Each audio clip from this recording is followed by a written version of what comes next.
नमस्कार दोस्तों, स्वागत है आपका अपने channel grammar and competitive exam with Patel sir में। आज की इस क्लास में हम कवर करने वाले हैं संस्कृत व्याकरण का चैप्टर 1 इसका और पार्ट 4। तो इसके अंतर्गत हम कवर करेंगे व्यंजन के बारे में। इससे हम पहले पार्ट 3 में हम कवर कर चुके हैं स्वर, तो उसको भी आप ज़रूर देख लें। तो चलिए शुरू करते हैं व्यंजन। तो व्यंजन का जो प्रत्याहार वर्ड है क्या लगा रहता है, इसमें हल लगा रहता है। तो जिन वर्णों का उच्चारण स्वर वर्णों की सहायता के बिना नहीं किया जा सकता है उन्हें क्या कहते हैं? उन्हें व्यंजन कहते हैं या हल कहते हैं। तो व्यंजन वर्ड वे वर्ड होते हैं जिन वर्णों का उच्चारण स्वर वर्णों की सहायता के बिना नहीं किया जा सकता है, उन्हें क्या कहते हैं? व्यंजन या हल कहते हैं। स्वर का मतलब क्या? स्वर कितने होते हैं? स्वर की संख्या जो होती है वो 5 होती है, जो हर्ष स्वर की संख्या, और दीर्घ स्वरों की संख्या क्या होती है? 8 होती है। तो इन स्वरों के जैसे बिना ही अगर आप किसी वर्ड का उच्चारण नहीं कर पाते हैं तो उन्हें क्या कहेंगे? व्यंजन या हल कहते हैं। स्वर सहित व्यंजन को लिखने के लिए वर्ड के नीचे हल चिन्ह लगाते हैं। तो जो स्वर सहित व्यंजन होते हैं या स्वर रहित जो वर्ड होते हैं, तो उन्हें लिखने के लिए क्या करते हैं? वर्ड के नीचे क्या लगाते हैं? हल लगाते हैं। इस प्रकार का जो हल का चिन्ह किस प्रकार होता है? इस प्रकार से आप देख रहे होंगे, इसमें जो लगा है सभी चिन्हों सभी वर्णों में लगा हुआ है। तो इस प्रकार का चिन्ह लगाते हैं। तो संपूर्ण व्यंजन निम्न तालिका में दर्शाए गए हैं। उदाहरण के लिए जैसे इसमें जो कु वर्ड है, इसमें आप देखेंगे क्या शामिल है? का वर्ग। तो का वर्ग का यह शब्द है का, खा, गा, घा, अंगा। तो व्यंजन जो है इनके जो अलग अलग वर्गों में बांटा गया है इनको। जैसे का वर्ग है तो का वर्ग में किसको शामिल किया गया है? का को, खा को और माँ को, गा को और घा और अंगा। आगे देखेंगे चा वर्ग के बारे में।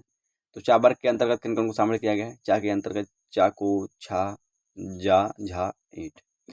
टा वर्ग देखेंगे, टा वर्ग के अंतर्गत टा से लेकर के अड़ा तक। तो टा, ठा, डा, ढा, अड़ा। ता वर्ग के अंतर्गत क्या शामिल किया गया है? ता, था, दा, धा, ना। और पा वर्ग के अंतर्गत पा से लेकर के मा तक। पा, भा, पा, फा, बा, भा, मा। इस प्रकार के जो अलग अलग वर्ण हैं व्यंजन के, जो अलग अलग वर्गों में विभाजित किया गया है।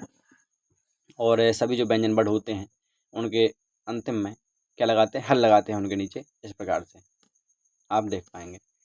तो व्यंजन वर्ड क्या होते हैं? जिन वर्णों का उच्चारण स्वर वर्णों की सहायता के बिना नहीं किया जा सकता उन्हें क्या कहते हैं? व्यंजन वर्ड कहते हैं या हल कहते हैं।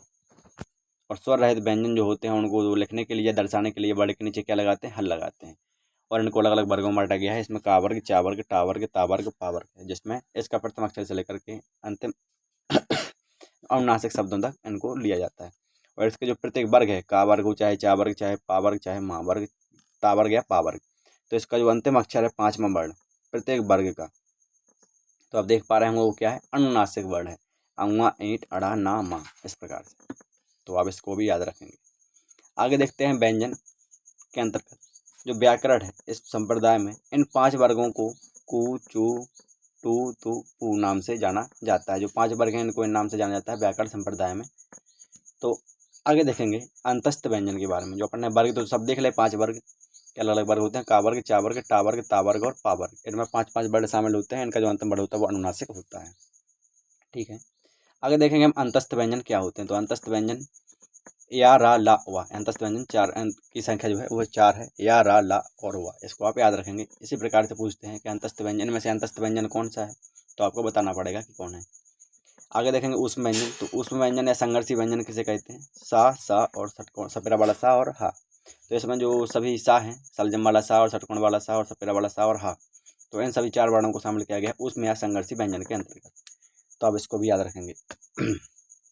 आगे देखते हैं स्पर्श व्यंजन। तो स्पर्श व्यंजन क्या होते हैं? स्पर्श व्यंजन उपरोक्त जो का है उससे लेकर के माँ तक के जो 25 वर्ड होते हैं उनको स्पर्श कहते हैं। इनके उच्चारण के समय जो जीवा है मुख के विभिन्न स्थानों को स्पर्श करती है। और प्रत्येक वर्ग के अंतिम जो वर्ड है अंगा, ईंट, अड़ाव, ना और माँ को अनुनासिक स्वर भी अनुनासिक भी कहा जाता है, क्योंकि उनका उच्चारण मुख के साथ नासिका से भी होता है। तो हम इसमें समझने का प्रयत्न करेंगे कि स्पर्शी व्यंजन क्या होते हैं।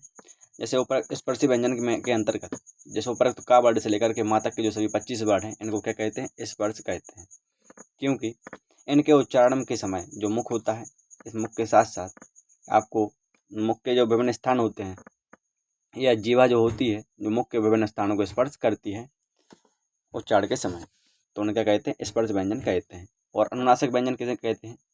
ये जो अनुनासिक होते हैं उन जैसे अउआ, ईंट, अड़ा, ना और मा, तो इनका उच्चारण मुख के साथ साथ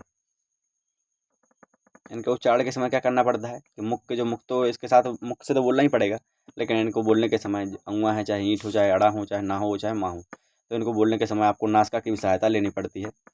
तो यह अनुनासिक कहलाते हैं। और जो 5 वर्ग बताए गए हैं व्याकरण संप्रदाय में, इन 5 वर्गों के जो अंतिम वर्ड होता है, 5वां वर्ड, वो अनुनासिक ही होता है। आगे देखेंगे अंतस्थ व्यंजन।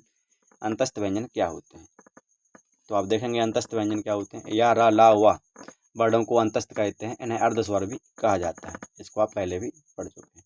उसमें संघर्षी व्यंजन, तो सा और हा, इन वर्णों को क्या कहते हैं, उसमें संघर्षी व्यंजन कहते हैं। आगे देखेंगे अनुस्वार के बारे में। अनुस्वार क्या होता है, तो अनुस्वार इसका उच्चारण क्या है, नासिका मात्र से ही होता है।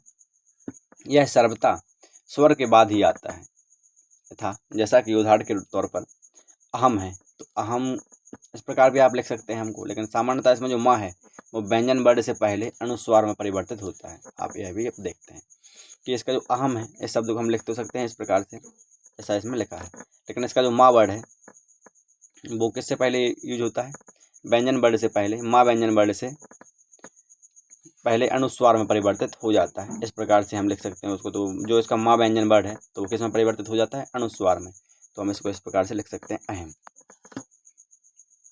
तो इसका उच्चारण नासिका मात्र से ही होता है, यह सर्वथा स्वर के बाद आता है। आगे देखेंगे विसर्ग के बारे में। विसर्ग क्या होते हैं, तो विसर्ग इसका उच्चारण किंचित हा के सदृश में किया जाता है। इसका उच्चारण जो है हमेशा या कभी कभी कहा जाए तो किसके लिए उच्चारण किया जाता है, विसर्ग का हा के लिए सदस्य समान उच्चारण किया जाता है। और विसर्ग का जो प्रतीक होता है इस प्रकार से आपको दर्शाया गया, यह प्रतीक होता है विसर्ग का। तो इसका भी प्रयोग जो है स्वर के बाद ही होता है। तो विसर्ग जैसे अनुस्वार का जो प्रयोग है वो स्वर के बाद होता है, इसी प्रकार से विसर्ग का जो प्रयोग है वो भी स्वर के बाद होता है। जैसे कि रामः, देवः, गुरु। तो इसमें आप देखेंगे रामः, तो आ के माँ जो है इसमें आ वर्ड का आपको आ स्वर है इसमें, तो इसके आप देखेंगे बाद में कि क्या है, विसर्ग जो लगा हुआ है तो क्या उच्चारण निकालता है, रामः, तो हा के समान उच्चारण निकालता है। और इसमें जो विसर्ग के तौर पर चिन्ह लगे होते हैं वो क्या लगे होते हैं, इस प्रकार से 2 बिंदी रखी हुई होती हैं। अंत में जब देवहा बोलेंगे तो इसमें भी आपको हा के समान शब्द उच्चारण सुनाई देगा, इस प्रकार से। आगे देखेंगे हम संयुक्त व्यंजन के बारे में। संयुक्त व्यंजन क्या होते हैं इनको और जान लेते हैं, क्योंकि अक्सर परीक्षाओं में पूछ ले जाते हैं कि संयुक्त व्यंजन अगर कोई उदाहरण दे दें इनमें से संयुक्त व्यंजन कौन कौन से हैं। तो 2 व्यंजनों के संयोग से बने जो वर्ड होते हैं उनको क्या कहते हैं, संयुक्त व्यंजन कहते हैं। इनकी परिभाषा से ही क्लियर है कि संयुक्त व्यंजन। तो व्यंजन तो अगले अलग हो गए कि वे वर्ड जो स्वर वर्णों की बिना सहायता से नहीं बोले जा सके उन्हें क्या कहते हैं, व्यंजन कहते हैं। लेकिन संयुक्त व्यंजन क्या होते हैं, तो जब 2 व्यंजनों का जो योग होता है या संयोग होता है उनसे बने जो वर्ड होते हैं उन्हें क्या कहते हैं, संयुक्त व्यंजन कहते हैं। उदाहरण के तौर पर जैसे जो छा है या त्रा है या ज्ञा है, ये क्या है, संयुक्त व्यंजन है। तो छा किससे मिलकर बना हुआ है, जो संयुक्त व्यंजन है छा, ये मिलकर बना हुआ है का और सा से। जबकि जो त्रा जो संयुक्त व्यंजन है वो किससे मिलकर बना हुआ है, ता और रा से। आगे देखेंगे ज्ञा व्यंजन के बारे में। तो ज्ञा व्यंजन किससे मिलकर बना हुआ है, जा और ईंट से। तो संयुक्त व्यंजन इस प्रकार से इनको आप याद रखेंगे, क्योंकि इनमें पूछा जाता है किस प्रकार से पूछते हैं कि संयुक्त व्यंजन जो है छा या त्रा या ज्ञा किन वर्णों से मिलकर बना होता है। तो छा मिला है का और सा से, त्रा जो है वो बना है ता और रा से, और ज्ञा जो है वो मिला है जींट और जा और ईंट से। तो इनको आप याद रखेंगे। तो इसी के साथ आज का जो अपना टॉपिक था संस्कृत व्याकरण का चैप्टर फर्स्ट वर्ड विचार, इसका जो पार्ट 4 था व्यंजन, वो समाप्त होता है। इससे ठीक अगले पार्ट में हम पढ़ेंगे पार्ट 5 में उच्चारण स्थान के बारे में, कि कहाँ से किस प्रकार का कौन सा उच्चारण होता है, कंठ, तालु, मूर्धा, दंत, ओष्ठ, नासिका के बारे में, इनके उच्चारण स्थान के बारे में। तो नेक्स्ट पार्ट जरूर देखें, पार्ट 5। और इससे पहले वाले जो पार्ट बने हैं part 1, part 2, part 3, part 4 word विचार के अंतर्गत, वो भी आप जरूर देख लें, ताकि आपका जो वर्ड विचार चैप्टर है संस्कृत व्याकरण के अंतर्गत कवर हो सके।